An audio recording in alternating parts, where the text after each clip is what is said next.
네, 지금 우리가 파트 1 프로젝트 관리의 배경 중에서 7번째 프로젝트 관리 분야에 대해서 지금 하고 있습니다. 그래서 앞에서 봤던 것처럼 프로젝트 관리 분야에는 이렇게 총 10개의 분야가 있고요. 그래서 그 10개 분야 중에서 우리가 범위 관리에 대해서 알아봤고요. 그 다음에 일정 관리에 대해서 알아봤고 원가 관리까지 설명을 드렸습니다. 자, 이번에는 프로젝트 품질 관리에 대해서 알아보도록 하겠습니다. 우리가 품질 그러면은 품질 관리는 뭐 모든 조직들이 다 하고 있기 때문에 굉장히 익숙한 단어죠. 그런데 프로젝트 품질 관리라는 것 자체는 회사에서 하는 제품의 품질 관리 즉와는 좀 차이가 있다라는 거죠. 이게 무슨 얘기냐면은 회사에서 계속 생산되는 제품이 있다면 그 제품의 품질을 유지하거나 높이기 위해서 일련의 품질 관리 활동을 하는 것과 우리 프로젝트의 제품, 우리 프로젝트에서 나오는 산출물, 우리 프로젝트 결과에 대한 제품에 대한 품질에 국한되는 게 바로 프로젝트 품질 관리다라는 거죠. 그래서 일반적인 생산이 아니고 우리 프로젝트의 최종 결과물에 대한 품질에 대한 그런 부분들이라는 거죠. 그래서 회사에서 조직에서 하는 품질 관리가 아닌 그 최종 결과물인 제품에 대한 품질, 그리고 마찬가지로 또 관리에 대한 프로젝트 관리에 대한 품질, 이런 것들이 이제 프로젝트 관리에 품질 관리에 포함되는 그런 내용들입니다. 그래서 프로젝트 여기서 보면 이제 제품의 품질은 이해가 가시죠. 제품의 어떤 성능이나 기능 뭐 이런 여러 가지 측면에서의 품질이 있을 수 있지만 프로젝트 품질이라고 얘기를 하는 관리 품질은 뭐냐? 관리 품질은 프로젝트의 성과와 같이 프로젝트가 계획대로 잘 진행되고 있는지를 대상으로 한다라고 이렇게 보시면 됩니다. 그거에 비해서 제품에 대한 품질 자체는 뭐냐면은 그 이해관계자들의 그런 품질 요구사항을 반영한 기능이나 성능 등의 이런 품질 목표나 품질 표준, 즉 국가 품질 표준이나 국제 품질 표준에 와 관련된 그게 바로 제품 품질을 뜻한다라는 거죠. 그래서 결론은 이제 궁극적으로는 그 프로젝트의 그 품질에 대한 목표나 표준을 계획으로 정해야 돼. 우리는 어느 정도 수준의 품질 표준을 달성하겠다 또는 품질 목표를 달성하겠다라는 것을 정해야지 되는 거고요. 그리고 이제 그 목표를 달성하기 위해서 여러 가지 활동들, 품질 활동을 해야지 되겠죠. 그래서 지속적으로 확인하고 점검하고 테스트하고 하는 이런 행위들을 하고 지속적으로 그럼 우리가 하는 일을 좀 개선할 수 있는 방법은 없을까 하고 이렇게 관리하는 것을 우리는 프로젝트 품질 관리다 이렇게 표현을 하는 거죠. 그래서 간단한 예를 들면은 만약에 가족이 이제 여행을 간다고 상상을 해보겠습니다. 그러면은 여행의 최종 결과물은 뭐예요? 말 그대로 여행입니다. 그래서 물론 여행이란 프로젝트의 인도물, 결과물로서는 뭐 여행에 대한 사진도 있고 예산 결산한 것도 있고 기념품도 있고 또 무형의 결과이지만 만족감도 있을 수가 있겠죠. 그런데 그냥 포괄적으로 여행이라는 결과만을 생각해 보겠습니다. 자, 여행이라는 결과물의 품질 목표나 표준을 생각한다 그러면은 그 목표를 가족들의 여행 만족도로 정할 수가 있겠죠. 그래서 우리는 프로젝트의 만족도를 여행 만족도를 목표를 100점 만점에 90점으로 하자. 이렇게 목표를 정하면 그 다음에 그 목표를 달성했느냐에 따라서 품질 목표가 달성했다 못했다 에 대한 것들을 결정을 할 수 있겠죠. 그래서 이러한 품질 목표 100점 만점에 90점이라는 만족도를 달성하기 위해서 우리가 그 나름대로 이제 품질 관리 활동을 계획을 해야지 되는데 먼저 이렇게 가족여행 프로젝트에서 수행해야 될 프로세스를 한번 생각을 해보시죠. 예약도 해야 되고 이동도 해야 되고 숙박도 해야 되고 식사도 해야 되고 관람도 해야지 돼요. 이런 모든 프로세스들이 만족해야지만 결과적으로 프로젝트 만족도도 높아질 텐데 프로젝트를 실행하는 동안에 우선적으로 이러한 업무 프로세스를 개선한 노력을 해야 돼요. 예를 들어서 업무 프로세스라는 거라고 표현은 좀 그렇지만 어쨌든 여행에서 수행하는 프로세스죠. 그래서 숙박이나 교통이나 예약 이런 것들을 이게 그 중에서 우리가 여러 가지 있지만은 우리는 먹고 자는 거 이런 것들 또는 이동하는 것에 주로 편해야 되겠다라는 그런 업무들을 핵심으로 정하는 거죠.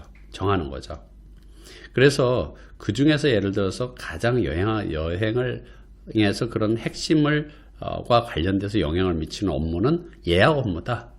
그래서 우리는 단순하게 이제 인터넷을 검색해가지고 좋은 숙박 장소나 좋은 교통수단을 결정해가지고 프로젝트 진행합니다. 그런데 여행을 하는 동안에도 이런 품질 목표를 달성하기 위해서 지속적으로 이걸 개선하는 노력을 해야 돼요.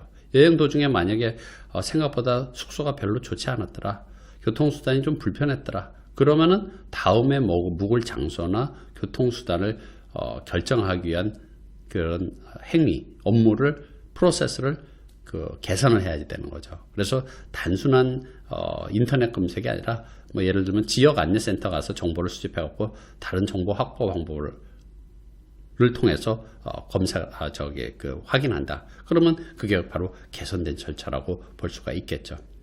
이런 식으로 우리는 중간중간에 이렇게 품질에 대한 것들을 우리가 확인하고 검토하고 하는 그런 노력들이 지속돼야 되는데, 프로세스 종류들을 보면은 여기 보시는 것처럼 먼저 품질 관리 계획을 수립을 해야지 된다는 거죠. 자, 품질 관리 계획이라는 것 자체는 프로젝트에 대한 품질 또는 인도물 결과물에 대한 품질에 대해서 관련된 사람들이 요구 사항을 이런 것들을 확보하고 확인하고, 그 다음에 누가 고객이 이 정도 수준이면 좋겠다라는 그런 요구 사항이 있을 거겠죠. 또는 그런 게 없을 경우에는 국제 표준이나 국내 표준 이런 것들을 확인해 갖고 이 정도 수준으로 개발해야 되겠다라고 결정을 하죠. 그래서 이것을 그 정도 수준을 우리가 맞출 수 있다라는 것을 뭔가 문서화시켜야지 되는 거죠. 그래서 어떤 방법으로 어떤 절차에 의해서 이 수준을 맞춰가겠다라는 함을 입증할 수 있는 방법을 문서화하게 되는데, 앞에서 우리가 여행 만족도, 가족 여행 만족도 90점으로 설정한 게 바로 여기서 말하는 품질 표준, 품질 관리 계획서에 들어가는 품질 표준 또는 품질 목표라고 얘기를 하는 거죠. 그리고 이제 달성할 방법을 여행 중에 이렇게 숙박과 이동 수단을 이렇게 확인하고 이렇게 개선해 나가야 되겠다. 이런 개선 방법들도 품질 관리 계획에다가 명시를 해야지 되는 거죠. 그래서 편하게 얘기하면 품질 관리 계획에는 품질 관리, 즉 품질 보증 방법과 품질 통제에 대한 방법을 거기다 계획을 해야지 되는 겁니다. 그래서 여행 중에서 만약에 이동 수단이나 숙박 문제에 대해서 개선하려고 지속적으로 뭔가 개선하려는 노력, 그래서 우리가 이런 방식으로 식당을 찾아가는 게 별로 좋지 않겠다, 좀 방법을 바꿔야 되겠다, 그게 바로 뭐냐면 여기서 말하는 품질 보증, 품질 관리 활동이에요. 이거는 바로 품질을 지속적으로 개선하는 노력을 하게 되는 거죠. 또 했더니 결과적으로 우리는 숙박 시설이 별로 좋지 않더라, 그러면 그게 바로 뭐냐면 우리가 품질 통제예요. 우리가 생각하는 숙박에 대한 품질이 별로 좋지 않더라. 그래서 결과적으로는 중간중간에 나오는 결과물들이 품질 표준에 부합하는지 확인하기 위해서 그 결과를 확인하는 거죠. 그 확인은 왜 하냐? 바로 우리가 만족하지 못하는 불만족에 대한 원인을 제거해야지 된다는 거죠. 그리고 이제 그 제거할 수 있는 방법도 을 위해서 지속적으로 검사와 수정을 하는 걸 우리는 품질 통제라고 얘기를 하는 거죠. 그러니까 이렇게 우리가 숙박이 편하지 않았어. 그러면은 어떻게 해야 돼? 우리 새로운 숙박 장소를 찾는 방법을 바꿔야 되겠다. 그럼 그게 바로 다시 품질 통제에서 품질 보증 활동으로 개선하기 위한 대상이 되고, 그 개선 방법을 찾고 하는 그런 것들이 품질 관리에 해당되는 거죠. 그래서 품질 관리는 프로젝트와 프로젝트 결과물에 대한 관리를 모두 포함한다고 말씀을 드렸어요. 그래서 그 프로젝트에 대한 품질 자체는, 이 프로젝트의 품질 자체는 이제 프로젝트마다 사실은 그 성격이 굉장히 틀리죠. 그렇기 때문에 실제 일반적인 품질 관리 방법은 다 특성과 관련 없이 다 기법이나 이런 절차나 방법은 거의 유사합니다. 그렇지만은 그 품질을 측정하는 방법이라든지 품질을 관리하는 기법 자체는 이 프로젝트 산출물 자체가 각각의 유니크한 결과이기 때문에 각각 다르게 적용될 수 있다는 거죠. 그리고 이제 아울러 이 품질과 관련해 가지고 프로젝트 품질 관리와 관련해 가지고는 뭐 프로젝트 품질뿐만 아니라 모든 품질 관리가 마찬가지죠. 가장 유명한 말 중에 예방은 검사보다 우선돼야 된다. 즉 검사를 통해서 만약에 뭐 불량품이 나왔다, 오류가 발생했다, 그럼 그때 가가지고 제거하거나 수리하거나 이렇게 되면은 훨씬 더 많은 비용이나 노력이 들어가기 때문에 차라리 예방 차원에서 모든 것들을 조치해서 제품에 반영하는 게 품질 관리에서는 기본이다라는 거죠. 그래서 오류를 예방하는 데 드는 비용보다는 사실 검사를 통해서 발견되는 오류를 시정하는 데 들어가는 비용이 훨씬 크다라는 거예요. 그래서 품질 관리 자체는 실제 그 현장에서 일하는 근무자들만 국한된 게 아니고 회사가 적절한 절차와 프로세스, 이런 표준, 이런 것들을 잘 갖추고 경영층에서부터 비롯해서 모든 직원들이 일체적으로 관리하는 거. 그러니까 현장에서 단순하게 테스트하는 거, 검사하는 게 품질 관리가 아니다라는 거죠. 그래서 전사적인 차원에서의 이러한 그 프로젝트 뿐만 아니라 품질 관리에 대한 인식을 높이고, 그래서 말씀드린 것처럼 품질 관리 절차 표준, 그 다음에 교육, 예방, 이런 조치가 전사적 차원에서의 이루어질 수 있는 조직 문화가 품질 관리는 굉장히 중요하다라는 것을 강조를 드립니다. 자, 다음 프로젝트 관리 세부 분야는 프로젝트 자원 관리입니다. 자원 관리. 그래서 우리 리소스 그러면 사실은 자원이라는 것은 사람도 자원이고, 그 다음에 자재, 장비 이런 것들이 자원이고, 돈도 자원입니다. 근데 이제 좀 더 이제 프로젝트에서 자원이라는 의미 자체는 크게 보면 두 가지, 인적 자원과 물적 자원, 이렇게 그 두 가지로 크게 구분을 할 수 있겠죠. 근데 이 자원을 관리한다라는, 왜 관리하느냐, 자원을 관리하는 이유는 프로젝트 성과를 높게 위한 목적이에요. 그러니까 적절한 시점에 적절한 자원을 투입을 해가지고 프로젝트 목표물을, 결과물을 제때 만들 수 있는 그런 노력을 하기 위한 게 프로젝트의 자원 관리의 기본의 개념이죠. 즉, 그 중에서 이제 이런 관리를 위해서는 우리가 기본적으로 이렇게 예를 들어 스케줄이 나와 있다. 그러면 적절한 시점에 적절한 자원을 투입을 하기 위해서는 어떻게 해야 돼요? 각 작업별로, 이 작업별로 어떤 종류의 자원이 언제 필요한지 계획을 세워야지 되는 거죠. 어떤 종류의 자원이 어느 시점에 얼마만큼 필요한지에 대한 계획을 세우고, 그 시점에 적절한 자원을 투입할 수 있도록 자원을 확보하는 노력도 해야 되겠고, 또 인적 자원, 물적 자원은 적절한 확보와 그다음 투입으로 끝나지만은 인적 자원은 또 상황이 틀리죠. 인적 자원은 개인의 역량이나 팀의 역량에 따라 성과가 달라질 수가 있어요. 그래서 투입하기 전에 뭐 필요할 경우에 교육이나 개인 능력을 향상시키기 위한 그런 노력, 또는 팀워크를 만들기 위한 그런 노력, 이런 것들이 사실은 필요하죠. 그래서 인적 자원의 경우는 좀 더 물적 자원보다 관리에 대한 그런 노력이 굉장히 많이 필요한 부분들입니다. 그래서 개인 능력을 향상시키기 위한 교육, 그 다음에 팀워크나 팀 역량을 높이기 위한 팀빌딩 활동, 이런 것들이 모두 뭐냐, 성과를 높이기 위한 노력이죠. 이 노력들은 프로젝트 시작에서 끝날 때까지 지속적으로 해야 될 일입니다. 자, 그러면은 각각의 프로세스들을 보도록 하죠. 자, 프로세스를 보면은 먼저 자원관리 계획 수립 그랬습니다.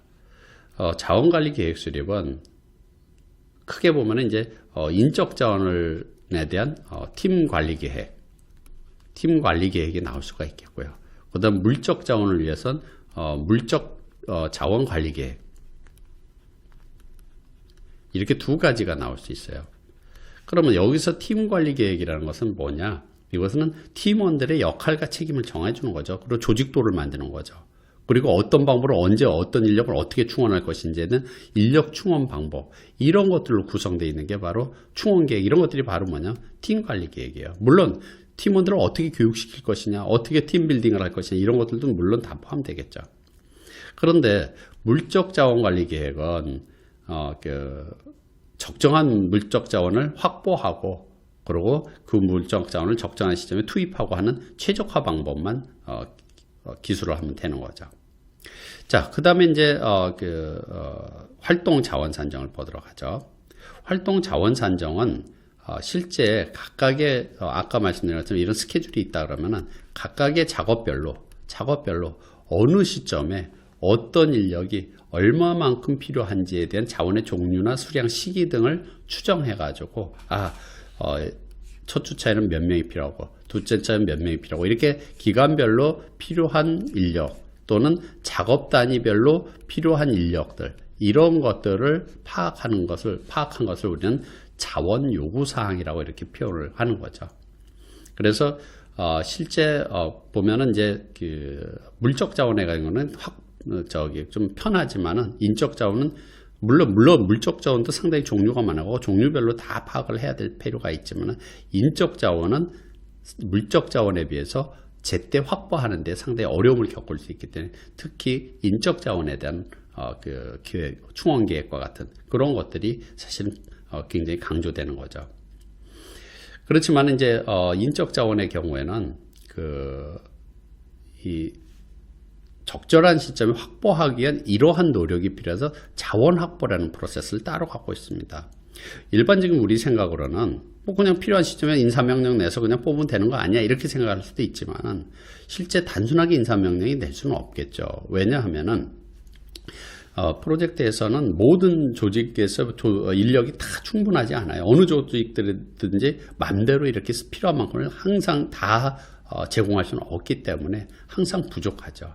그렇기 때문에 그리고 또 그런 기술을 갖고 있는 사람이 다 쉽게 구할 수 있는 게 아니라 어떤 경로를 통해서 어떤 네트워크를 통해서 우리가 이 필요한 인력을 확보할 것이냐 하는 그런 것들도 굉장히 중요한 노력이죠. 그래서 내가 훌륭한 팀원들을 적절하게 확보를 해야지만 이 프로젝트가 성공적으로 갈 수 있고 PM은 그 프로젝트가 성공해야지만이 나름대로 인정을 받을 수 있기 때문에 자원 확보 문제는 PM 입장에서 상당히 중요한 부분입니다.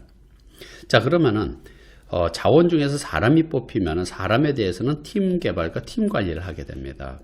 그래서 일반적으로 팀 개발이나 팀 관리라는 것 자체는 팀 개발이나 팀 관리는 주로 사람과 관련된 이런 부분들인데요. 이 사람들은 먼저 이제 확보된 자원들이 있어요. 확보된 인력들이 있다 그러면은 그 인력들에 대해서 이 개개인이 있다는 거죠. 이 개개인에 대한 역량을 높여야 돼요. 그래야지 개인의 능력을 높이든지 아니면 팀으로서 팀워크라고 얘기하는 팀의 역량을 높여야지만 우리가 일을 잘할 수가 있겠죠. 그래서 개인의 역량, 팀의 역량을 높여서 성과를 높이기 위한 나름대로의 어떤 교육이라든지 또는 심지어는 그 팀원들이 일을 잘할 수 있는 동기부여라든지 의사소통이라든지 팀빌딩 활동 또는 경우에 따라서는 포상, 인센티브 이런 걸 통해서 팀의 역량을 높일 수 있고 사기를 높일 수 있다는 거죠. 그런 것들이 바로 뭐냐면 팀 개발 활동입니다. 그래서 팀 개발하기 위해서 이런 활동들을 하게 되면 나름대로의 어떤 팀에 대한 성과가 나오게 되는 거죠. 그래서 지속적으로 팀 관리에서는 뭘 하느냐, 이 팀 성과를 계속 보면서 추가적인 노력이 필요한지, 즉 예를 들어서 그 프로젝트 성과를 보면서 팀원들을 지속적으로 이거 교육을 시켜야 되나, 저 친구를 업무를 바꿔줘야 되나 하는 팀원들의 성과를 지속 추적을 하고 피드백을 받는 거죠. 그리고 이제 각종 이제 이슈들을 해결하면서 팀이 편안하게 일을 할 수 있도록 관리하는 게 바로 팀 관리 업무다 이렇게 표현을 하는 겁니다. 그래서 팀 관리를 통해서는 나름대로의 팀의 어떤 변경이 발생할 수도 있는데 그게 바로 뭐냐면 성과를 높이기 위해서 즉 팀 개발을 위해서 추가 교육을 시킨다든지 직무를 변경하게 한다든지 하는 그런 다양한 조치를 하는 것들이 우리가 팀 관리라고 볼 수 있겠죠. 그리고 이제 마지막에 나와 있는 이 자원 통제는 실제 여기 인적 자원이라고 하는 팀 개발과 이 팀 관리 인적 자원은 자원 통제는 물적 자원과 관련된 얘기예요. 그래서 물적 자원을 위한 프로세스인데 이 그 물적 자원에 대해서 계획 대비 실제 자원이 얼만큼 투입되고 있는지에 대한 자원의 활용률 이런 것들을 확인하고 필요한 조치를 취하고 하는 그런 것들을 우리는 물적 자원에 대한 자원 통제다 이렇게 표현을 합니다. 그래서 일반적으로 봤을 때 프로젝트 자원에는 장비나 자재, 뭐 시설 이런 그 팀원들의 역할과 책임 이런 모두 이렇게 그런 것들이 포함되어 있다라고 보시면 되겠고요. 그래서 프로젝트 매니저 입장에서 봤을 때는 인적자원 관리를 위해서 팀원들을 제때 뽑고 그 다음에 그들에게 명확하게 역할과 책임을 부여하고 그 다음에 팀원들을 지속적으로 일을 할 수 있는 팀 개발과 팀 관리 그리고 특히 팀 개발과 팀 관리를 위해서 의사소통이라든지 동기부여라든지 문제 해결, 갈등 관리, 그다음 권한위 이런 것들의 적절한 노력을 통해서 프로젝트 성과를 높일 수 있는 그런 노력을 해야지 될 필요가 있는 거죠. 자, 다음에 그 프로젝트 관리 세부 분야는 의사소통 관리입니다. 자, 여기서 말하는 의사소통이란 말은 우리 영어로 커뮤니케이션이라고 얘기를 하는데요. 다른 말로 하면 정보소통이라고 이렇게 표현할 수도 있어요. 그런데 이제 단순한 정보소통뿐만 아니라 포괄적인 개념의 의사소통이라는 의미죠. 그러니까 프로젝트 진행하는 동안에 어떻게 하면 정보를 효율적으로 공유할 수 있을 것이냐 하는 그런 것들을 우리는 그 의사소통 관리에서 다루게 되는데요. 의사소통 관리의 대표적인 실무는 뭐예요? 미팅과 리포팅에 대한 그런 것들이죠. 그래서 그 프로세스 설명을 하게 되면은 예를 들어서 프로젝트 하는 동안에 미팅과 관련하면 각종 크게 이제 의사소통 관리는 언제 누구에게 어떤 내용으로 어떤 정보를 어떻게 받아서 언제 어떤 방법으로 누구에게 어떻게 전달할 것이다 라는 거 계획하고 실행하는 거죠. 그래서 회의도 우리 굉장히 회의도 종류가 많습니다. 성과회의, 품질회의, 리스크회의, 진척회의, 그 다음에 팀원들과 회의, 경영진과의 회의 이런 다양한 회의들이 있는데 언제 할 것이냐? 월간회의다, 주간회의다. 또 누가 참가할 것이냐? 그 다음에 그 회의에서는 어떤 내용을 다룰 것이냐? 이런 것들을 계획해야 되는 거죠. 그리고 그걸 실행하는 거죠. 보고서도 마찬가지예요. 성과 보고, 진척 보고, 이슈 보고, 리스크 보고, 품질 보고 이런 굉장히 보고서들이 굉장히 많이 있는데 프로젝트 동안에 어떤 종류의 보고서를 만들어서 누구로부터 정보를 받아서 보고서를 작성하고 그 다음에 그 내용은 어떻게 구성을 해서 누구에게 언제 어떤 방법으로 전달하겠다. 그래서 각종 배포 대상자라든지 배포 내용 이런 것들을 계획하게 되는데 프로젝트를 진행하면서 이런 계획된 회의나 계획된 보고서 이런 것들을 작성하고서 배포하고 그 다음에 제대로 배포가 되고 있는지 확인하고 하는 이러한 일련의 과정들이 여기서 나오는 바로 의사소통 관리 프로세스에 해당되는 겁니다. 그래서 첫 번째 의사소통 관리 계획에는 회의나 보고서나 프레젠테이션 같은 의사소통 내용 방식 이런 것들을 수립하는데 그것에 대한 아까 말씀드린 것처럼 언제 줄 것인지 누구에게 배포할 것인지 그 다음에 어떤 방식으로 배포할 것인지 이메일이다, 프레젠테이션이다, 아니면 페이퍼다 이런 방식들을 결정해야 되는데 그 결정하기 전에 뭘 하면 정보에 대한 이해관계자들이 요구사항을 파악을 해야 돼요. 그 정보에 대한 요구사항이 뭐냐? 경영층이 원하는 정보들이 있고 고객이 원하는 정보들이 있어요. 누가 어떤 정보를 원하는지에 대한 것을 먼저 파악을 하고요. 또 아울러서 우리가 갖고 있는 시스템이 있죠. 그래서 조직 자산으로 우리가 쓰고 있는 시스템 자체가 그러한 그 정보를 배포하고 수집하고 보관하고 하는데 가능한지 이것도 고려할 필요가 있는 거죠. 그래서 이렇게 의사소통 계획이라는 것 자체는 쉽게 얘기해서 미팅과 리포팅과 같은 그런 어떤 정보를 누구에게 언제 어디서 어떻게 받아서 누구에게 어떤 방법으로 언제 어떻게 전달하겠다라는 그러한 그 프로젝트 정보에 대한 정해진 시점 수집 생성 배포 이런 것들을 계획하는 게 바로 이제 계획하는 게 이제 의사소통 계획이고요. 그거에 의해서 수집하고 정보를 생성하고 배포하는 것이 바로 의사소통 관리 업무다라는 거죠. 그래서 우리 일반적으로 위에서 쓰이는 의사소통 관리와 의사소통 관리 이 프로세스와 지식 명칭이 똑같아서 헷갈릴 수가 있어요. 그래서 여기서 의사소통 관리는 커뮤니케이션 매니지먼트고 여기서 의사소통을 매니징 커뮤니케이션 뭐 영어로 앞뒤가 좀 바뀐 거죠. 그래서 여기는 프로세스를 얘기를 하는 거고 위에는 지식 분야를 의미하는 겁니다. 그래서 제가 가로 열고 정보를 수집하고 배포하는 활동이다라고 이렇게 표현하고 있는 거죠. 그럼 이렇게 수집 배포하게 되면 뭐예요? 의사소통 어떤 배포된 결과물, 정보 교육된 결과가 산출물로 나오게 되는 거죠. 그러면 이제 이건 실행 동안에 하게 되는 거고요. 그다음에 의사소통 이제 감시는 뭐냐면 이제 감시 및 통제의 목적으로 하게 되는데 의사소통 계획에 나와 있는 대로 지금 하고 있는지에 대한 것들을 확인하는 거예요. 그리고 이제 제대로 수집되고 배포됐는지 확인뿐만 아니라 설문이나 이런 걸 통해 가지고 실제 소통의 효과가 있는지, 예를 들어서 경영층에 또는 고객에게 배포를 했어요. 근데 이 사람들이 만족을 한다, 그 정보에 대해서. 또 그렇지도 않을 수도 있죠. 이 정보에 이런 정보가 또 추가됐으면 좋겠다, 이런 요구가 달라질 수도 있다라는 거죠. 그래서 그런 정보에 대한 요구사항이 제대로 충족되고 있는지를 확인하고 그것을 보완하고 변경하는, 그러니까 결국은 미팅이나 리포팅에 대한 계획을 변경하게 되는 거죠. 그걸 우리는 의사소통 관리다, 이렇게 표현을 하는 거죠. 그래서 의사소통은 이제 결국은 이제 프로젝트에서 이해관계자들 사이에 정보를 교환하기 위한 어떤 미팅이나 리포팅 같은 그런 것들이고, 그걸 하기 위해서 우리가 이메일이나 어떤 SNS나 각종 리포트나 문서 이런 것 통해서 주고받는 방법들을 이렇게 표현을 합니다.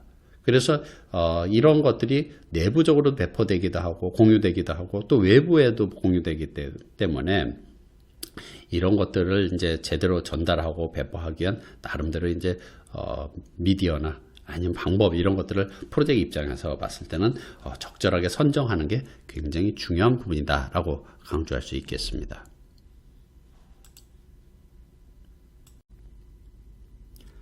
네, 우리가 지금 파트 1의 프로젝트 관리의 배경에 대해서 학습을 하고 있고요. 그 중에서 가장 마지막 부분인 프로젝트 관리의 세부적인 분야들을 학습을 하고 있습니다. 그래서 다시 보면은요, 총 프로젝트 관리 분야에는 총 10개 지식 분야가 이렇게 있는 걸 우리가 앞서 봤고요. 그 중에서 범위 관리에 대해서 알아봤고, 일정 관리, 원가 관리, 그다음에 품질 관리, 자원 관리, 의사소통 관리까지 학습을 했습니다.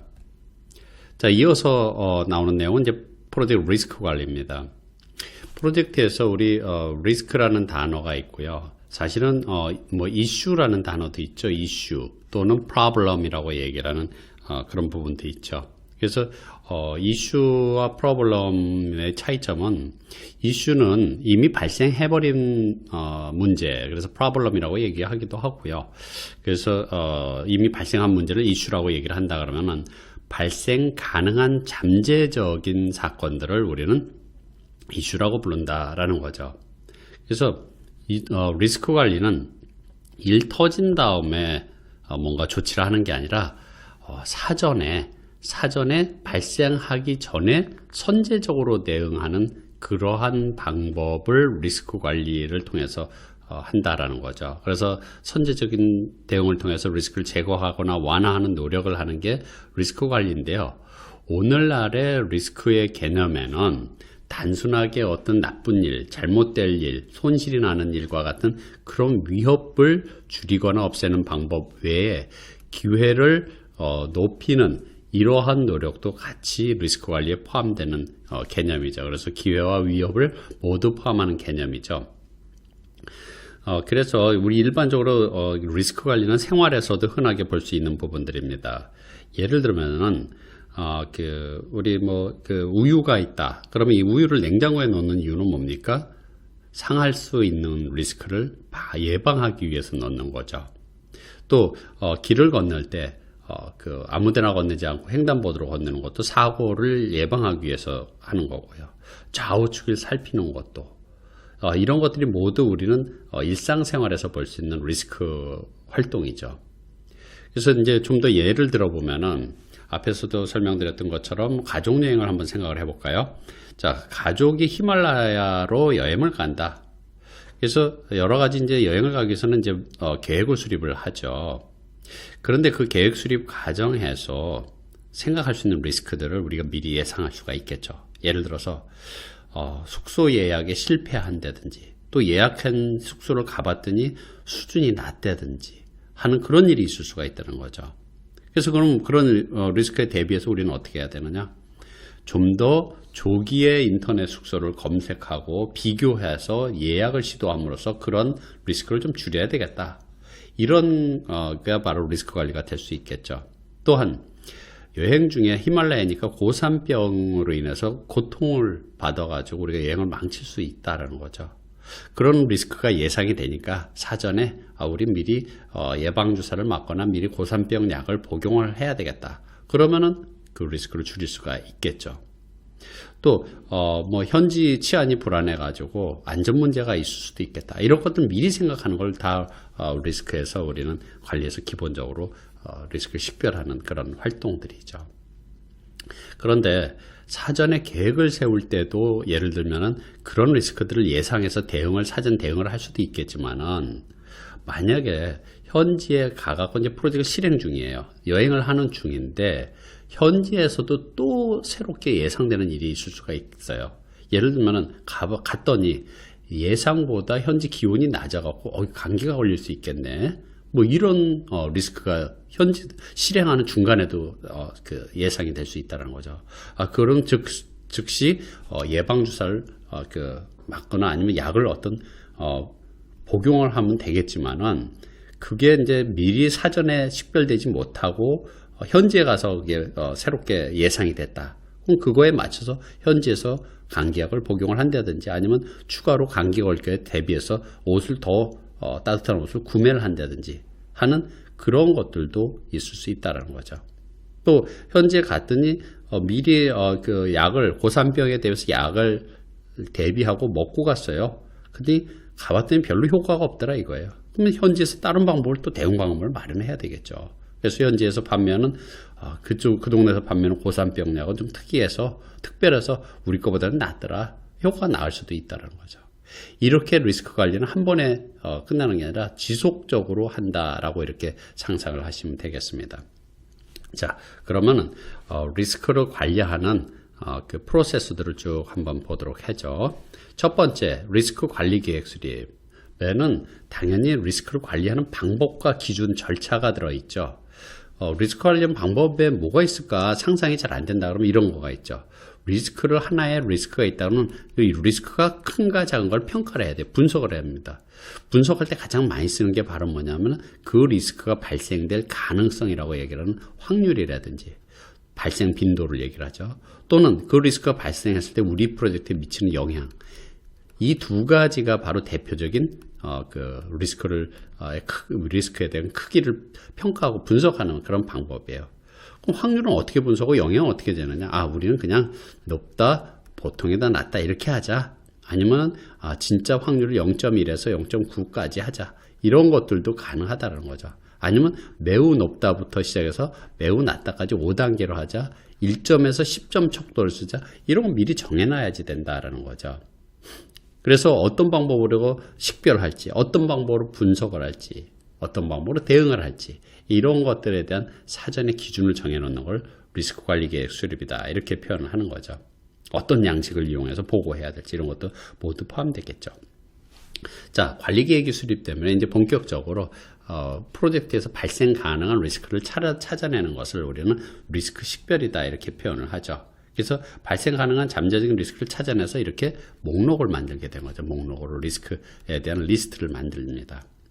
그래서 예를 들어서 우리가 아까 말씀드린 것처럼 숙소에 대한 예약을 실패한다든지 고산병으로 고통을 받는다든지 현지 치안 불안인다든지 이런 것들은 리스크 목록으로 만드는 거예요. 그래서 이런 리스크들은 사실은 그냥 그 리스트로 나열하는 게 아니라 우리 리스크 관리대장이라고 하는 이러한 문서를 이용하게 되는 거죠. 그래서 리스크 목록을 여기다 쭉 적고 그거에 대한 확률들을 적고 나중에 분석을 해가지고 영향도 probability나 impact 이런 것들 적고 그 다음에 대응 방안에 대한 것들 나중에 하고 이런 것들을 해야 되는데 우선적으로는 뭘 해야 되느냐? 리스크에 대한 목록은 리스크 식별을 통해서 목록을 적는 거죠. 그리고 이제 나중에 가가지고 이제 대응 방안을 마련을 해야 되는데, 대응 방안을 마련하기 위해서는 사실은 그 리스크에 대한 크기를 정해야 되는 거죠. 왜냐하면은 실제 예를 들어서 현지 전국 불안으로 내전 등이 발생할 가능성이 있다. 여행을 가려고 그러는데, 그래서 그거에 대비해서 우리가 방독면이나 비상식량까지 준비하고 하는 불필요한 낭비가 되는 거죠. 그래서 우리는 어떻게 해야 되느냐, 얘네들의 그 리스크들에 대한 크기를 어떻게 해야 된다, 분석을 해갖고 그 분석을 통해서 우선순위를 정하는 거죠. 그래서 우선순위를 정하기 위해서 분석을 하는 방법은 정성적인 방법과 정량적인 방법이 있어요.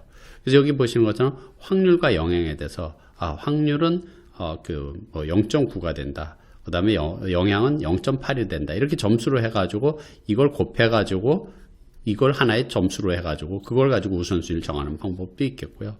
또 일부 프로젝트 전체에 대한 스케줄이라든지 프로젝트 전체에 대한 예산에 대한 그 달성 가능성, 이런 것들은 좀 더 시뮬레이션과 같은 좀 더 복잡한 기법의 정량적 분석을 통해 가지고 정할 수도 있는 거죠. 어쨌든 이러한 리스크에 대한 크기를 정하는 것을 우리는 분석이라고 얘기를 하고, 그 분석에 따라서 우선순위가 만들어지면 우선순위가 높은 거, 예를 들어서 우리는 탑 10만 정한다. 탑 10만 대응을 하고 나머지는 그냥 두고 보자. 이런 결정을 내릴 수 있다라는 거죠. 그리고 나서 이제 대응 방안을 마련하죠. 각각에 대한 대응 방안을 마련해요. 그러면 대응 방안이라는 것 자체는 리스크를 크게 보면은 아예 회피해버리는, 계획을 변경해서 회피해버리는 방법도 있고요. 또는 확률이나 영향을 줄이는, 완화시키는 방법도 있어요.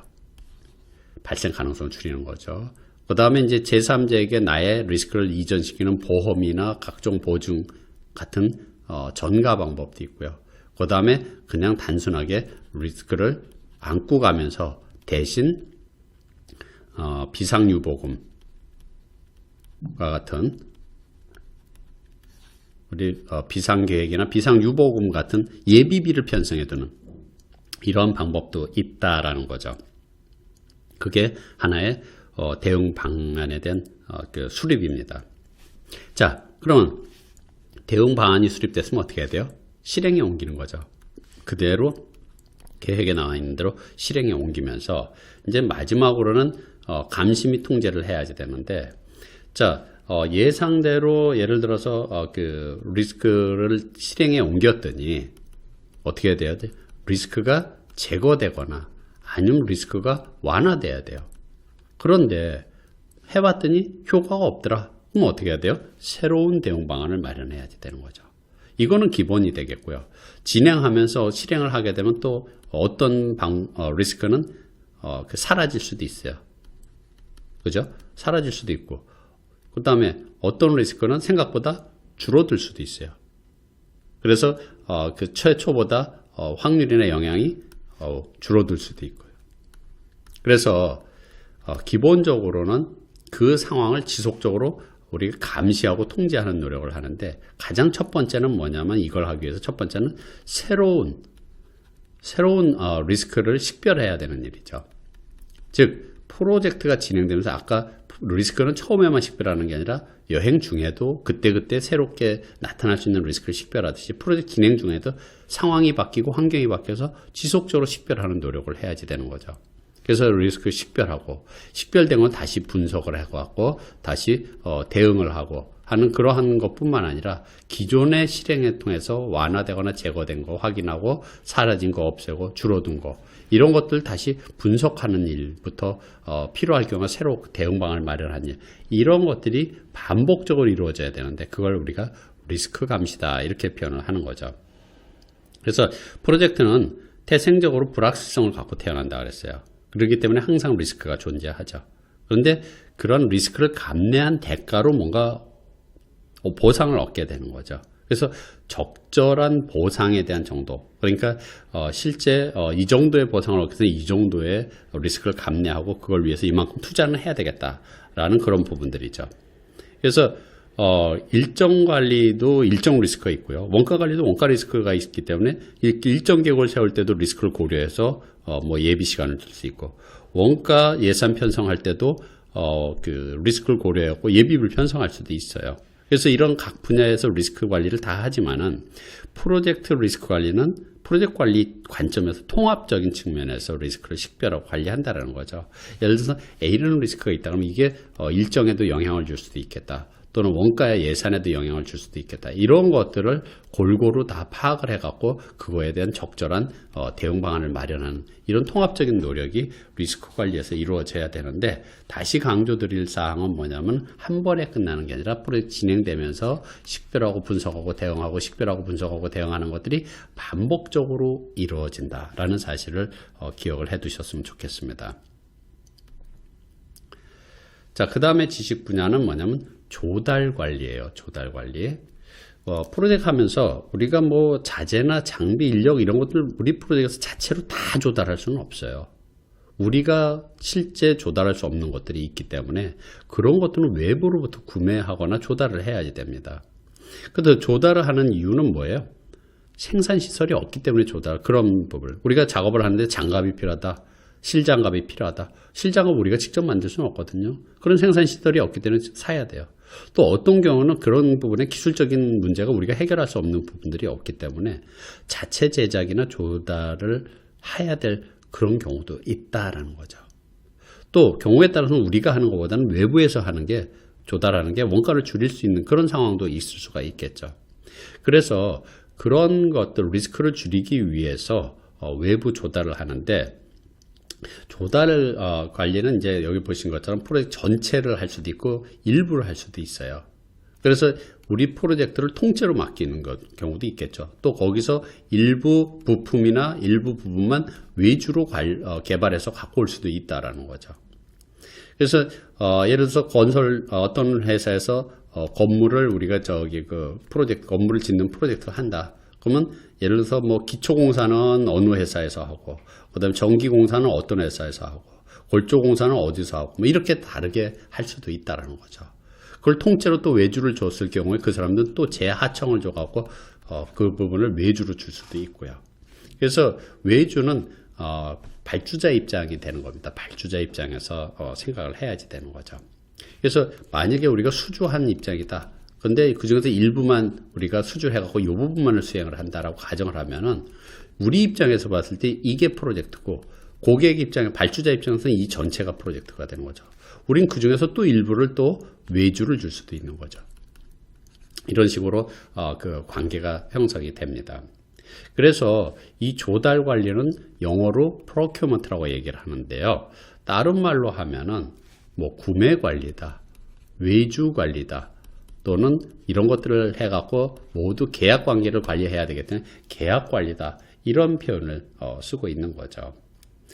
자, 그러면은 우리 그 가족여행의 예를 돌아가서 만약 해외여행 가려면 어떻게 해야 돼요? 통째로 패키지로 구매를 하는 방법도 있어요. 또 어떤 거는 배낭여행 같은 자유여행도 있을 수가 있겠죠. 특히 자유여행으로 가야 된다면 조달해야 될 게 굉장히 많습니다. 항공권, 숙소, 교통 문제, 뭐 입장료, 뭐 개인 용품까지도 사실은 구매를 해야지 되겠죠. 이처럼 여행 가기 전에 계획을 해야 될 게 상당히 많은데, 먼저 어떤 것들을 구매해야 결정을 해야지 되죠. 그래서 실제 이제 우리 일반적으로 보면 앞서서 설명했던 이런 프로젝트에서 수행해야 될 범위인 WBS를 이렇게 만들었다. 그러면 이 작업을 위해서는 어떤 걸 구매해야 되고, 이 작업을 위해서는 어떤 걸 외부로부터 조달해야 될 것이냐, 이런 것들을 결정을 해야지 되는 거죠. 그래서 그런 것들을 프로젝트를 하는 동안에 어떤 품목들을 구매해야 될 것이다, 조달해야 될 것이다, 어디서 또는 언제 조달할 것이다, 그 다음에 수량은 얼마만큼 수량할 것이다, 이런 것들을 다 일일이 계획해야 되는 거죠. 그걸 뭐라고 부르냐? 그걸 바로 조달 관리 계획 수립이다, 이렇게 표현을 하는 거죠. 자, 그럼 조달 관리 계획 수립에서 나온 대로 이제 그 수행을 하면 되죠. 그래서 그 패키지 여행을 만약에 패키지 여행으로 가기로 결정했다 그러면은요, 제일 먼저 우리는 그 조달 관리 계획에서 패키지 여행을 언제 가고 우리 4명이 가야 되겠다, 이런 걸 결정을 했어요. 어느 시점에 가겠다. 그러면은 이 패키지 여행을 위해서는 어떻게 해야 돼요? 업체로부터 견적을 받아보고 그 다음에 여러 업체를 비교한 후에 한 개의 업체를 선정한 다음에 계약을 체결하게 되는 거죠. 그거에 바로 뭐냐면 조달 수행이에요. 그래서 일반적으로 뭐 조달해야 될 품목이 굉장히 많아요. 근데 프로젝트 동안에 어떤 건 이때 조달하고 어떤 이때 조달하고 이때 조달하는데 각각 매번 수행하는 거죠. 필요한 시점에 해당되는 시점에 조달을 수행하게 되는 거죠. 그래서 견적 받아보고 또는 입찰을 하고 그 다음에 업체 선정하고 계약을 체결하는 게 바로 조달 수행입니다. 그럼 계약만 하면 끝나는 게 아니죠. 예를 들면은 뭐 그 프로젝트 동안에 지속적으로 이들이 계약을 체결했는데 그 계약대로 제대로 이행을 하고 있는지에 대한 것들도 우리 확인을 해야 돼요. 그리고 이제 이들이 제공하기로 한 것들을 제대로 제공을 하고 있는지에 대한 것들도 확인을 해야지 되겠고요. 그래서 만약에 여행을 하면 여행이라고 이렇게 예를 들었기 때문에 실제 계획대로 출발할 수 있게 진행하고 있는지도 중간에 우리는 점검해 볼 필요도 있겠고요. 또 여행하는 동안에 이들이 제대로 된 숙소나 교통을 제공하는지도 확인을 해야 되겠고 감시해야 되는 거죠. 그래서 만약에 제대로 안 되면 어떻게 돼요? 항의한다든지 계획을 변경할 수도 있어요. 그걸 우리는 조달 통제라고 이렇게 표현을 하는 거죠. 그래서 조달 통제는 기본적으로 계약을 제대로 이행하고 있는 제공하는지에 대한 감시도 포함되지만은 필요할 때는 우리 흔하게 계약 관리 이런 표현 쓰지 않습니까? 계약 관리. 그러면 계약대로 제대로 이행되어 있는지 확인하는 것뿐만 아니라 필요할 경우에 대금 주세요. 여기까지 대금 지불해 주세요. 계약금 주세요. 잔금 주세요. 또는 뭐 가이드 비용 따로 주세요. 이렇게 하고 요청하면 그때 지불하는 거.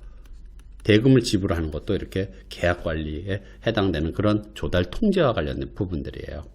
그래서 다 끝나면은 공식적으로 계약을 종결하는 것까지가 조달 통제에서 이루어지는 일이다라고 이렇게 보시면 되겠습니다. 자, 마지막은 기타 분야로서 프로젝트 통합 관리라는 개념과 프로젝트 이해관계자 관리라는 개념이에요. 그래서 이 부분은 뭐 그다지 어렵지는 않습니다만 개략적으로 한번 보죠. 먼저 통합관리라는 것은 어떻게 보면 또 그 통합관리라는 그 개념 자체가 사실 이해하기는 좀 어렵습니다. 측면도 있어요. 그래서 여기 보시면은 프로젝트 관리 프로세스 그룹에 속하는 다양한 프로세스들, 프로젝트 관리 활동을 식별, 정의, 결합, 통합, 조정하는 데 필요한 프로세스 활동이다 이렇게 표현을 하고 있는데요. 이런 어려운 정의를 보면 사실 이해하기 어렵습니다. 하나만 보죠. 예를 들어서 통합관리 프로세스는 프로젝트 헌장 개발, 프로젝트 관리 계획서 개발, 그 다음에 프로젝트 작업 지시 및 관리, 프로젝트 지식 관리, 작업 감시 및 통제, 통합 변경 통제 수행, 프로젝트 단계나 프로젝트나 단계된 종류 이렇게 있어요.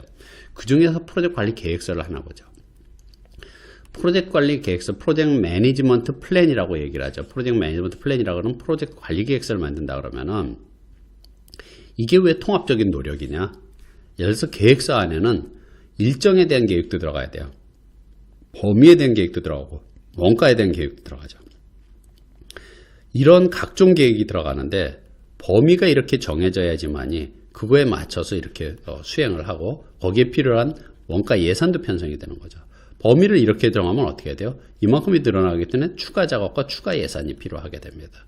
이렇듯이 이런 것들이 서로 연관성을 갖기 때문에 통합적으로 자, 요거는 빼고 여기까지만 우리 하자. 이렇게 통합적으로 통합하면서 또는 조정을 하게 되는 거죠. 조정을 해서 적절한 우리가 원하는 최상의 계획서를 완성하는 과정. 이게 통합적인 노력이 필요한 거죠. 다른 예를 한번 들어볼까요? 뭐가 있냐면 통합 변경 통제 수행이라고 그랬어요. 방금 말씀드린 거죠. 우리가 해야 될 일이 이거였어요.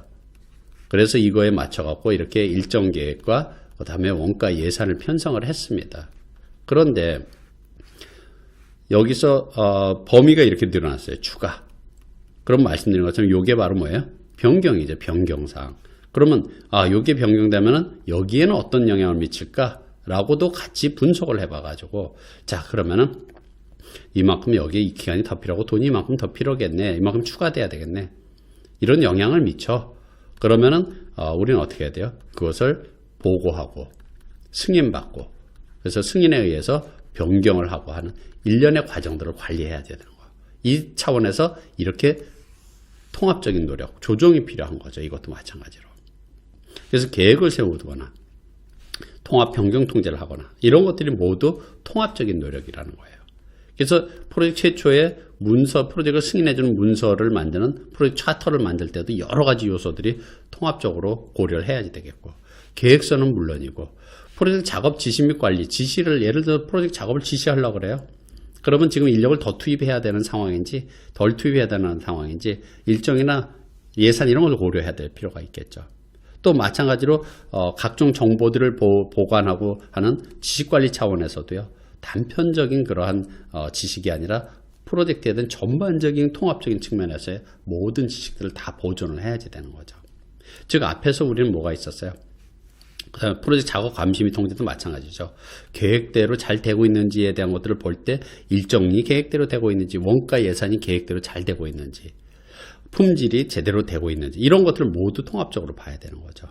프로젝트 끝날 때도 마찬가지입니다. 프로젝트 끝날 때도 어때요? 프로젝트 끝날 때도 종합보고서, 완료보고서, 파이널 리포트라고 얘기를 하는 종합보고서 안에는 계획은 어땠는데 실적이 어땠다. 일정은 어땠는데 결과적으로 얼마가 늦어졌다. 얼마큼 예산이 더 들어갔다 등 여러 가지 종합적인 것들이 통합돼서 들어가야지 된다는 거죠. 그래서 다시 말씀드리면 뭐냐면요. 이 통합관리는 누구한테 필요하냐? 프로젝트 매니저한테 필요한 겁니다. 또는 프로젝트 매니저먼트 팀한테 필요한 그런 업무들이죠. 대표적으로. 그래서 우리는 앞에 10개에 대한 지식체계가 있었어요. 범위관리, 일정관리, 원가관리 쭉 있었는데 각각의 것들은 뭐 일정은 일정에 해당되고 원가는 원가에 해당되고 품질은 품질에 해당되지만은 여러 분야에 걸쳐서 이렇게 일어나는 일들은 통합관리라는 측면으로 이렇게 표현을 하고 있는 겁니다. 자, 마지막은 프로젝트 이해관계자 관리입니다. 이해관계자는 누구냐? 프로젝트 영향을 주거나 받을 수 있는 모든 사람이나 집단을 우리는 이해관계자라고 이렇게 표현하죠. 뭐 쉽게 표현하면 프로젝트 결과에 따라서 해피해질 수도 있고 프로젝트 결과에 따라 새드해질 수 있는 사람들을 우리는 이해관계자라고 얘기를 하죠. 그래서 이해관계자들을 식별하고 우리 프로젝트에 어떤 관련된 사람들이 있느냐 식별하고 그들의 기대와 요구가 뭔지를 파악을 하고 그들은 우리 프로젝트에 어떤 영향력을 주는지에 대한 분석을 하는 거예요. 그래서 프로젝트를 실행하는 데 있어서 그들을 효과적으로 어떻게 참여시킬 것이냐 하는 그런 부분들이죠. 예를 들어서 우리 프로젝트에 긍정적인 영향을 주는 사람이 있고 부정적인 영향을 주는 사람이 있어요. 긍정적인 영향을 주는 사람들은 적극적으로 우리 프로젝트에 인벌브 시키기 위해서 우리 프로젝트를 도와줄 수 있도록 하는 노력을 해야 되고 부정적인 영향을 주는 사람은 최대한 우리 프로젝트에 부정적인 견해나 영향을 덜 줄 수 있도록 뭔가 조치를 하기 위한 노력들이라고 보는 거죠. 그래서 그러한 노력을 하기 위해서는 제일 먼저 해야 될 일은 뭐냐? 이해관계자 식별이에요. 그래서 이해관계자들이 누가 있는지에 대해 정기적으로 찾아내는 거죠. 그래서 그 각각의 이해관계자 목록을 만들고 이 이해관계자 목록은 어디다 만드냐? 이해관계자 관리대장이라는 데다 만들어요. 그래서 우리 프로젝트에 관련된 이해관계자들은 경영층도 있고 고객도 있고 허가를 내주는 사람도 있고 이런 사람들이 있어 라고 이렇게 목록을 만드는 거죠. 그래서 이 사람은 우리 프로젝트가 어떤 이해관계를 갖느냐 그 다음에 얼마만큼 우리한테 적극적으로 참여하는 사람이냐 아니냐 상호 의존관계가 있느냐 잠재적인 어떤 영향을 줄 수 있냐 이런 것들을 기록을 해놓는 거죠. 그걸 우리는 이해관계자 식별이라고 이렇게 표현하는 거죠. 식별. 그 다음에 그러면 이제 그 사람들 자세하게 파악을 했으면 그 사람들 우리 프로젝트에 어떻게 참여시킬지를 계획을 세워야 돼요. 그래서 예를 들면은 어떤 사람은 우리 프로젝트에 도움을 두는 사람이에요. 이 사람이. 그러면 우리 프로젝트에 적극적으로 참여시킨다는 것은 뭐 와서 직접 일한다는 개념보다는 말 그대로 인벌브 될 수 있는 정도죠. 그래서 도움을 덜 받으려면 갑자기 갖고 이렇게 도움 주세요 이렇게 하는 것보다는 어때요? 미리미리 그 사람한테 우리 프로젝트에 대한 진행사항이나 진척사항, 중요 정보들을 지속적으로 보고를 해가지고 리포트를 해가지고 그 사람이 우리 프로젝트를 잘 알고 있도록 그래서 보고서는 미리 이렇게 하면 안 되는데라고 미리 우리한테 도움을 줄 수도 있다라는 거죠.